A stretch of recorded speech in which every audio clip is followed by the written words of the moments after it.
금강산 관광은 남북교류협력의 현장 교육의 장이었고 또한 상징적 의미를 갖고 있습니다. 약 200만 명의 남측 사람들이 금강산을 다녀왔습니다. 그래서 이 금강산은 바로 남북교류협력의 바로미터입니다. 그런 상징적인 의미를 갖고 있는 것입니다. 오늘 저희들이 정말 작년에 3월 달에 천안함, 그리고 또한 이어서 연평도 무력 충돌 사건 등등에 의해서 오이사 조치를 통해서 개성공단을 제외한 모든 남북 교류 협력이 지금 끊긴 상태입니다. 이런 상황 속에서 우리는 남북 관계가 날로 더욱더 긴장 일로를 걷고 있는 것을 볼 때 뭔가 모르게 정부 차원이 아니면 그래도 민간 차원에서 뭔가 어떤 물꼬를 틀어봐야 되겠다. 이런 생각에서 저희들이 이 민간 단체들이 오늘 이런 모임을 갖게 됐습니다. 정부는 일단 금강산 재개 문제를 일단 정치적 사안으로 보고 있는 것 같습니다. 신변 안전 보장, 기존의 3대 조건 외에 작년 천안함 연평도 사건을 겪으면서 이 문제를 남북 관계 및 북핵 문제와도 연계함으로써 사실 재개가 현재로서는 조금 더 어려운 상황이 되었다고 저희는 평가를 하고 있습니다. 그리고 우리 정부의 대북 정책 기조가 계속 유지되고 있고, 따라서 그 금강산 관광 재개를 위한 어떤 당국 간의 회담의 개최 가능성, 이 부분은 현재로서는 좀 기대하기 어렵습니다. 우리 정부의 원칙적 입장에 대해서 강력히 비난하면서 현대의 독점 사업권 취소와 금강산 국제관광특구법 제정 등을 통해 일단은 이런 부분들이 저희 언론에서는 관광 재개를 압박하는 거다라고 평가를 하고 있습니다. 저도 거기에 동의를 합니다. 그 등을 통해 관광 재개를 압박함과 동시에 어떤 자기들 나름대로 지금 3년 동안 남측 당국에 의해서 금강산 관광이 중단된 현실을 감안했을 때 어떤 독자적인 외국인 관광 시행을 하려고 하는 그런 움직임을 보이고 있다라고 하겠습니다. 특히 금강산 관광 사업에 대한 사업권은 현대라는 기업의 재산임에는 분명합니다. 하지만 이게 어떤 다른 측면에서 보면 어떤 국가의 어떤 중요한 자산이라고도 볼 수 있을 겁니다. 비록 북측이 이번에 자기들이 취소한다라고 발표는 했지만 사실 사람들이 좀 놀란 부분도 있을 겁니다. 북측 지역을 경유하는 자기들이 모집을 해서 들어오는 외국인 관광객의 금강산 관광 사업권조차도 현대가 가지고 있었습니다. 자기들이 이번 방송을 통해서 인정을 하면서 그 부분을 취소를 한 겁니다. 이렇게 봤을 때 사실 이 권리는 어떻게 보면 지난 10년간 엄청나게 퍼졌다라는 비난 속에서도 엄청난 권리를 확보를 한 거죠. 하지만 지난 10년간이죠. 3년간은 중단이 돼 있었고 200만 명의 관광객이 갔다 온 것 이외에도 여러 가지 이산가족 상봉 행사가 10여 차례 있었고요. 사회문화 교류, 남북 교류 협력의 어떤 현장이었습니다. 이런 측면에서 봤을 때 단지 그 관광이라는 측면 위에 여러 가지 측면들도 있으니까 정부가 다시 한번 깊은 고민을 좀 해줄 것을 바랍니다. 지금 어떤 정부의 어떤 대북 정책까지는 모르겠습니다. 남북 경협 사업에 대한 정책을 이 경협 사업에 종사하는 사람으로서 조금 안타까운 점이 있다면 어떤 정경 분리 정책 원칙을 조금 폭넓게 수용해 주셨으면 하는 부분입니다. 저희들이 북한에 대한 어떤 정책을 쓸 때 여러 가지 정책적 요소들이 많을 겁니다. 정치적인, 경제적인, 사회문화적인 이런 정책적 수단들을 모든 부분을 정치적 사안과 연결을 시켜 놓다 보니까 우리 스스로 어떤 정책적 레버리지가 없는 것 아닌가. 당국 간에 논의조차 못하고 빈손으로 돌아왔습니다. 빈손으로 돌아온 가장 큰 요인은 우리 정부의 전략적 접근의 실패가 아닌가 저는 생각합니다. 지금까지 우리 정부가 국민들의 재산 이걸 보호하기 위해서 북한의 조치에 대해서 아주 소극적으로 대응한 것이 아닌가 저는 그렇게 분석을 합니다. 앞으로 MB 정부 임기가 1년 반 남았습니다. 1년 반 동안에 금강산 관광이 재개될 것인가? 저는 가능성은 아주 낮다. 비관적으로 봅니다. 뭐 다 잘 아시다시피 지금 현재 남북 당국 간에 불신 최악의 상황입니다. 또 그리고 그 이 남북한의 문제, 금강산 문제 포함해가지고 남북한의 문제 이것을 대화와 협상을 통해서 해결하려는 의지가 없습니다. 오히려 압박을 통해 가지고 북한의 굴복 여기 있기 때문에 MB 정부 남은 1년 반 동안에 금강산 관광 재개는 상당히 비관적이다. 관광의 피격 사건 여기 대해서 3대 조건입니다. 진상규명하자, 심리안전 보장 마련하자, 재발 방지하자. 이것만 되면 다 될 줄 알았습니다. 그런데 그에 대해서 논의, 방금 우리 김영수 상무께서 말씀했지만 지난해 2월 8일입니까? 거의 북한이 이 세 가지에 대해서 같이 합의 초안까지도 가져온 걸 알고 있습니다. 그러나 그것은 받아들이지 않고 또 그 이후에 곧장 천안함이 터지고 연평도 사업이 터지니까 이 3대 조건에다가 플러스 또한 천안함 연평도의 신사과 이것이 또한 전제 조건이 붙었습니다. 여기에다가 근본적으로 뭡니까? 북핵 문제, 북핵 진전이 붙어 있습니다. 그래서 이러한 전제 조건이 많으면 협상의 관점에서 전제 조건이 많으면 하지 말자는 것과 똑같습니다. 다시 말해서 MB정부는 금강산 관광 사업은 하기 싫다. 이것이 아닌가 저는 그렇게 분석을 합니다. 비핵개방 3천 조치만으로도 빨리 처리하는 것이 관광 재개를 이끄는 하는 길이 아니겠냐. 다시 말해서 대안으로 비핵개방 3천의 대안으로 평화개방 비핵 이것이 대안이 아닙니다. 다시 말해서 금강산 관광 재개를 통해서 북한의 평화, 남북한의 평화를 이끌고 이러한 평화 상태에서 북한의 개방을 이끌고 북한이 개방되면 비핵화를 이끌 수 있다. 이러한 적극적인 사고,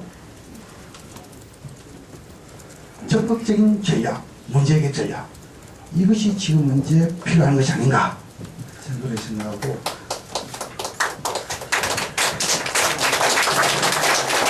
시간이 다 됐습니다. 마지막으로 MB정부 정경분리 원칙하에서 좀 관광 여부 이거는 관광객에 맡기면 됩니다. 갈 것이면 갈 것이면 관광객에 맡기면 됩니다. 그리고 정부는 사업자, 재산보호, 또 그리고 관광 신기안전보호 여기에 충실하면 됩니다. 그리고 북한도 좀 거등절하지 말고 3대 조건에 대해서 좀 더 진전되고 명확한 좀 더 고위급해서 더 한 번 확인 주는 것이 필요하지 않겠냐. 이러한 3박자가 이루어지면은 관광재개는 그리 먼 훗날이 아니라 이러한 희망을 말씀드리면서 토론을 마치겠습니다. 금강산 관광이 개시됐을 때 우리가 얼마나 많은 노력을 했는지 모릅니다. 저도 전국 5개 도시를 투어해가면서 금강산 살리기, 금강산 관광 재개 이렇게 해가지고서 그동안에 230만 명이라는 금강산을 다녀왔고 그 230만이라는 그 인원이 다녀왔을 때 갖는 소위 분단의 아픔에 대한 그런 생각들을 너무나도 깊게 가졌을 겁니다. 그래서 저는 모두에 말씀드렸습니다마는 금강산은 단순한 무슨 그 장사하는 이익을 하는 그런 곳이 아니고 남북의 분단의 아픔을 노래하는 평화의 장소다. 평화의 대화의 장소다. 그렇기 때문에 거기에서 우리가 만나서 남북이 서로 만나서 분단의 아픔을 공유하고 어떻게 하면 우리가 그 오랜 66년이라는 오랜 세월의 분단을 극복할 수 있느냐 하는 그런 노력들을 가열차게 해가는 그런 장소거든요.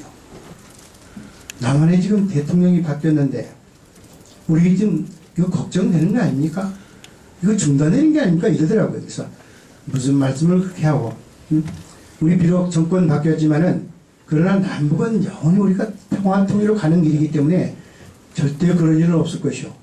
하고 내가 다독거렸는데 오늘 알아서 굉장히 제 말에 책임이 없게 됐습니다. 우리가 분단의 이 아픔을 적당히 알아서는 안 됩니다. 어떻게든지 이 현 정부가 어떻게든지 남북관계를 재개할 수 있는 금강산 관광이 재개해가지고 남북의 평화와 통일을 가는 그런 일을 서로 맞대고 일할 수 있는 그런 기회가 됐겠습니다. 금강산 관광은 1998년 11월 18일 금강호가 동해안 출항으로 막을 올리면서 2008년 7월 21일 중단까지 약 200만 명의 남측 국민들이 자유롭게 북녘 땅을 방문하면서 남북 간의 정치 군사적 갈등의 분출을 제어하는 안전핏 및 이산의 아픔을 달래고 한민족 공동체의 통일의식 제고의 역할을 해왔다. 그러나 현 정부의 5.24 조치로 개성공단을 제외하고는 남북교류가 단절되고 더구나 정치 군사적으로 긴장관계가 조성되었다. 더욱이 북측은 현대의 금강 관광 독점 사업권 취소 발표 후 금강산 관광투자처를 새로이 모색하기 위해서 지난 17일 금강산 지구 남측 자산 정리를 위해 남측 관광자 소집을 통보하였다. 천안함 비폭과 연평도 무력 충돌과 같은 정치 군사적인 문제는 국가 안보 차원에서 단호하게 대처하더라도 경제협력 및 인도주의적 문제에 대해서는 교류협력의 문을 닫아서는 안 된다. 남북관계 단절에 따른 경색 군면의 지속은 한반도의 국가 위험을 높이는 결과를 초래하고 우리의 대외 신인도에 직접적인 타격을 주게 된다. 또한 북한이 다방면에서 중국으로 더욱 기울어지게 하여 평화 통일을 저해하게 된다. 금강산 관광은 평화와 남북 교류 협력의 상징으로 그 중요성을 아무리 강조해도 지나치지 않다. 이제 정부는 정경분리 원칙으로 5.24 조치를 철회하여 남북 관계를 회복하고 남북 교류 협력의 상징인 금강산 관광을 조건 없이 재개하기를 바란다. 냉전 논리의 반북 대결 정책에서 벗어나 전면적인 남북 대화로 나서야 할 것이다. 이에 우리 모두는 금강산 관광 재개로 새로운 남북 관계의 기회 전환을 맞이하길 바라며 다음과 같이 요구한다. 자, 하나, 정부는 전면적인 남북 대화를 추진하라. 추진하라. 하나, 조건 없이 금강산 관광을 즉각 재개하라. 하나, 금강산 관광 재개로 신남북 경협을 선언하라. 사단법인 남북교육운동본부, 사단법인 한반도 평화통일단체협의회, 사단법인 평화통일시민연대 이상. 여러분 정말 감사합니다. 오늘 또 구전대도 불구하고 이렇게 끝까지 자리를 해주셔서 감사합니다. 50년대부터 시작해서 60년대 사형, 70년대 사형, 92년도에 다시 사형 받았는데 저는 국적이 없습니다. 사형을 받아서 지금은 무기수거든요. 무기수고 남쪽에 서고 북쪽에 서고 한 번도 대통령 선거 뭐 이런 거 해본 일이 없습니다. 할 수가 없죠. 형무소 안에 있으니까. 근데 이렇게 살아있어가지고 뭐 세상에 도대체 왜 싸움질 좀 안 끝났나 하고 그냥 그거 지켜보려고 이렇게 살고 있습니다. 독도 문제뿐만 아니라 남과 북 세계가 힘센 사람이나 힘 약한 사람이나 심지어 짐승이나 사람이나 다 평화롭게 되기를 바라는 간절하게 바라는 그런 평화를 사랑하는 사람입니다. 최근 남북관계는 무척 어려운 고비를 넘기고 있습니다. 그러나 지난 남북 기본 합의서, 6.15 공동선언 등의 성과를 포기해서는 절대 안 됩니다. 따라서 여러 방법을 모색 주장하지만 범민족 독도사랑 운동본부에서는 8천만 민족 화해 협력이 될 수 있는 좋은 선례의 한 방법을 제안합니다. 우리가 출범한 지 2009년 8월 29일에도 선언한 바처럼 독도를 남북 화해 협력의 디딤돌로 만들어 봅시다. 해방 후 강대국에 의해 분단되어 66년 지났지만 독도를 통해 8천만 민족의 현실을 직시하고 서로 양보하고 협력하는 디딤돌은 소중한 역할을 하리라고 봅니다. 최근 서해 5도의 안타까움을 동해 독도에서는 기쁨과 함께 일본의 못된 책동을 물리쳐 보자는 것입니다. 우리 8천만이 함께 대동단결할 수 있는 방법입니다. 모두 함께 민족 통일, 그리고 독도 언저리에 있는 일본을 쫓아내기 위해 큰 소리로 만세를 외쳐봅시다. 2011년 6월 30일 범민족 독도 사랑운동 본부. 사실상 지난 20년 동안 한번 크게 짚어보면은 남가북은 화해 협력하자는 남북기본합의를 채택했죠. 1992년입니다. 그것을 곧 실천에 옮기진 못했습니다만은 김대중 정부 들어와서 5대 중점 사업을 해왔죠. 그리고 2007년에 노무현 대통령 때 14선언을 통해 가지고 그것을 한 40가지 협력 사업으로 확대 발전시키자는 데 합의를 봤어요. 이렇게 남북관계는 남북 기본합의로부터 시작해서 6.15 공동선언 14선언을 통해서 합의를 하고 또 실천을 하고 가다서다 하고 또 후퇴도 하고 하면서 여기까지 왔습니다. 그러나 최근에 와서는 최근 한 3년만 동안에는 이 정부가 과거에 있었던 그런 합의를 부정하거나 무시하고 남북관계는 파탄지경에 이르게 됐죠. 통일은 반드시 해야 됩니다. 왜 해야 되느냐? 분단은 정통성 독점 경쟁이 불가피하기 때문에 반목과 대결, 군비 경쟁 이러다 전쟁 위협으로 이어지게 돼 있는 겁니다. 민족 에너지의 낭비, 그렇기 때문에 반드시 통일은 돼야 된다 하는 것이죠. 어떤 통일을 하려고 그러는가 하는 것도 명백합니다. 여기에 뭐 좌고 우고 무슨 진보고 보수고 할 거 없는 겁니다. 다 같은 생각이에요. 지금 누가 공산화 통일하자는 사람이 미쳤다고 있겠어요? 없죠. 우리가 하려는 통일의 목표는 자유와 인권이 보장되는 민주주의 국가를 건설하려는 거 아니겠습니까? 그러니까 시장경제 체제하에서 번영 발전하면서 복지사회를 일으키는 나라를 건설하려는 거거든요. 또 적절한 자위력을 가지고 평화를 애호하는 이런 국가를 건설하려고 하는 것이죠. 교류 협력을 통해서 남과 북이 서로 오고 가고 돕고 나누면서 통일을 만들어 나가는 거예요. 그래서 먼저 완전 통일, 국가 통일되기 전에 통일은 안 됐지만 통일된 것과 비슷한 상황부터 먼저 만들자 하는 거예요. 이걸 사실상의 통일 상황이라고 그럽니다. 디facto unification. 통일 안 돼도 좋아. 그러나 통일된 것과 똑같이 오고 가고 돕고 나누고 한다면은 분단의 고통에서 벗어날 수 있고 같이 공존공연할 수 있는 거니. 이것이 과거 정부, 진보 정부들의 목표였었어요. 그렇게 하려면 어떻게 해야 되느냐? 그걸 혼자서 못하지 않아요. 남과 북이 힘을 합쳐야 되는 거거든요. 그걸 조직화해야 되는 거고 제도화해야 되는 거예요. 그래서 연합제를 통해서 과도적인 단계의 연합제를 통해서 통일을 일으키자 하는 거예요. 연합제라는 것은 confederation, 연합제라는 것은 통일된 형태가 아니라 두 국가가 긴밀히 협력하는 형태를 말하는 겁니다.